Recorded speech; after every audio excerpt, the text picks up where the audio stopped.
सुबह के 9 बज रहे थे। ऑफिस यूजुअल से ज्यादा शांत था। अरमान मलिक अपने कैबिन में था और हिना अपनी डेस्क पर प्रेजेंटेशन के नोट्स देख रही थी। लेकिन आज कुछ अलग था।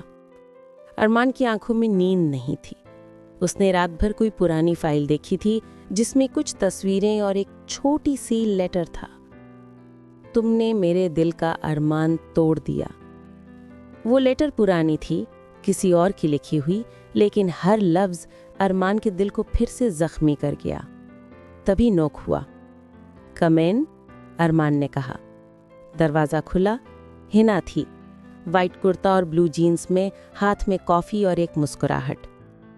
सर, आपने कॉफ़ी नहीं ली, सोचा ले आऊं। अरमान ने देखा। पहली बार उसके चेहरे पे हल्की सी मुस्कुराहट आई। थैंक्स। हिना ने थोड़ा हेजिटेट करते हुए पूछा, सर सब ठीक है? आज आप थोड़े ऑफ लग रहे हैं। अरमान ने कोल्ड टोन में कहा, मैं ऑफ नहीं होता मिस रहमान, मैं बॉस हूँ। हिना ने चुपचाप कॉफ़ी टेबल पे रखी और निकलने लगी। तब अरमान ने पीछे से कहा, मिस रहमान, तुम कभी किसी से डरे बिना सवाल कर लेती हो, ये अच्छा लगता है। उस एक लाइन ने हिना के दिल में हल्का सा स्पार्क जगा दिया। वो मुस्कुराई और चली गई। 2 दिन बाद कंपनी को एक बड़े क्लाइंट का प्रोजेक्ट मिला, इवेंट मार्केटिंग का। अरमान ने पर्सनली हिना को टीम लीड बनाया। ऑफिस में सब शॉक्ड थे। सना ने कहा, लगता है आइस किंग को कोई पिघला गया। हिना हंसती, स्टॉप इट, वो सिर्फ प्रोफेशनल है। लेकिन अंदर से उसके दिल में एक अजीब सी गर्मी थी। प्रोजेक्ट के सिलसिले में दोनों को लेट आवर्स में काम करना पड़ता। कॉन्फ्रेंस रूम में हिना प्रेजेंटेशन बनाती और अरमान साइलेंटली ऑब्जर्व करता। एक रात जब क्लॉक ने 12 बजाए, जनरेटर बंद हो गया। ऑफिस में अंधेरा छा गया। सिर्फ इमरजेंसी लाइट ऑन थी। हिना ने हल्की सी आवाज में कहा, सर ये लाइट ऑफ। अरमान ने कहा, रिलैक्स, मैं चेक करता हूँ। जब वो पैनल के पास गया, एक हल्की सी करंट ने हिना को चौंका दिया। अरमान ने रिफ्लेक्स से उसका हाथ पकड़ा।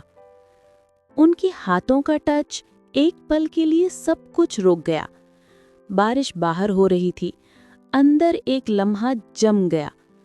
हिना ने धीरे से कहा, सर छोड़िए, कोई देख लेगा। अरमान ने हाथ छोड़ा, मगर उसकी आंखों में कुछ अलग था। वो पहली बार एक इंसान लग रहा था, बॉस नहीं। अगले दिन ऑफिस के टेरेस पे हिना कॉफी लेकर खड़ी थी। अरमान ने पास आकर कहा, हेलो, तुम इतनी पॉजिटिव कैसे हो हिना? हर चीज में उम्मीद ढूंढ लेती हो। हिना ने हंसी के साथ कहा, क्योंकि सर, जब दिल टूट जाता है ना, तो आदमी या तो बिखर जाता है या नया बन जाता है। ये सुन के अरमान ने आंखें बंद कर ली। उसके दिल में किसी पुरानी याद की खुशबू थी, या दर्द। उसने धीरे से कहा, तुम्हें नहीं पता हिना, दिल टूटने की आवाज भी जिंदगी भर सुनाई देती है। हिना ने उसकी तरफ देखा। पहली बार उसके चेहरे पर मास्क नहीं था, बस एक अकेला इंसान जो अपने अंदर कुछ छुपा रहा था। उस रात हिना को एक फाइल रिव्यू करनी थी, क्लाइंट्स आर्काइव्स। जब उसने वो फाइल खोली, उसमें एक ओल्ड प्रोजेक्ट के पेपर्स थे और बीच में एक फोटो, एक लड़की की जो बिल्कुल हिना जैसी लग रही थी। हिना के हाथ कांप गए। नीचे लिखा था, सारा खान, मार्केटिंग हेड 2019। उसने ऑनलाइन कंपनी के पुराने रिकॉर्ड्स देखे। सारा खान अरमान मलिक की फियांसे थी और 4 साल पहले उसका एक्सीडेंट में डेथ हो गया था। हिना ने फाइल बंद कर दी, लेकिन उसका दिल कांप गया। क्या ये सिर्फ कोइंसिडेंस है, या अरमान मलिक ने उसे हायर इसलिए किया क्योंकि वो उस लड़की जैसी दिखती है? अगले दिन जब हिना ऑफिस में आई तो अरमान ने कहा, मिस रहमान, आप कल काम छोड़कर जल्दी चली गई थी। हिना ने आंखों में आंसू रोककर कहा, सर, मुझे लगा था ये सिर्फ काम है, लेकिन शायद मैं गलत थी। अरमान ने हैरानी से पूछा, क्या मतलब?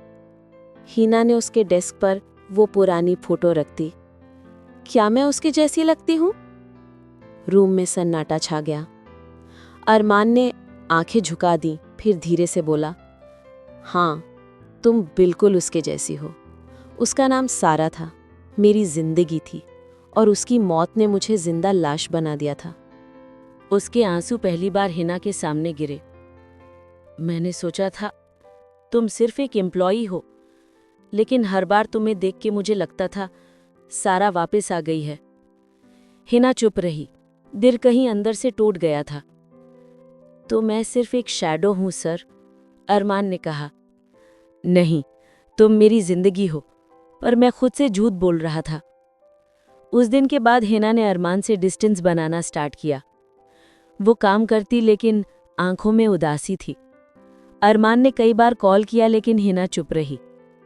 एक रात जब अरमान ने फाइनली उसके घर के बाहर गाड़ी रोकी तो बारिश हो रही थी, बिल्कुल उस रात जैसी। उसने कहा, हिना प्लीज मत जाओ, मैं सारा से नहीं तुमसे प्यार करता हूं। हिना के आंसू बारिश में घुल गए। सर, प्यार किसी की याद पे नहीं, इंसान पे होता है, और आप अब भी उसके साए में जी रहे हैं। उसने एक पल के लिए अरमान की तरफ देखा, फिर कहा, मैं चली जाऊंगी, पर अगर कभी आपको अपने दिल में झूठ न लगे तो मुझे याद कर लेना। और वो चली गई। बारिश में उसके कदमों के निशान धुल गए, लेकिन अरमान के दिल पर लिखे रह गए। To be continued. पार्ट 3। वो लौटी, पर कुछ बदल गया था।